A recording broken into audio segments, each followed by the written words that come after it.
આગળનો પ્રશ્ન છે કે વિશ્વમાં નીચેનામાંથી કયા 2 દેશ એવા છે કે જે કોકોઆ પ્રોડક્શનની અંદર કોકોઆના ઉત્પાદનની અંદર સૌથી વધુ ઉત્પાદન કરે છે? તમે ટૂંકમાં જે ચોકલેટ ખાતા હશો, કેડબરી, ડેરી મિલ્ક, ઓલું પેલું, તો એ બધાનું જે રો મટીરિયલ જે છે એ બધાનો કાચો માલ જે છે ને એને કહેવાય કોકોઆ.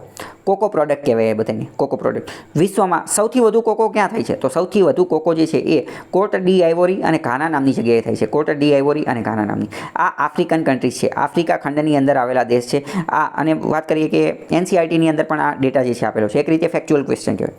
ઘણી બધી વાર તમે એવું પણ સાંભળેલું હશે કે તમે જે ચોકલેટ, તમે જે ડેરી મિલ્ક ખાઈ રહ્યા છો ને, તો એ ડેરી મિલ્ક તમે જ્યારે ખાઓ તો એની પાછળ ઘણા બધા નાના બાળકોનું બચપન છીનવાઈ રહ્યું છે. કેમ? કારણ કે આ જે મોટી કંપની જે છે, આ ડેરી મિલ્કની આ બધી કંપની જે છે એ કોટ ડી આઇવોરી અને ઘાના, આફ્રિકાના જે દેશો જે છે એ બધા દેશની અંદર બાળમજૂરી કરાવે છે અને જે નાના બાળકો હોય એમના હ્યુમન રાઇટ્સને છીનવે છે અને એમની પાસે મજૂરી કરાવીને એ બધું કરાવીને જે છે આ કોકોઆ જે છે એનું પ્રોડક્શન કરાવે છે. બરાબર. ઇન શોર્ટ એટલું યાદ રાખો, કોકોઆનું સૌથી વધુ ઉત્પાદન કોટ ડી આઇવોરી અને ઘાના નામના આફ્રિકાના દેશની અંદર સૌથી વધુ થાય છે.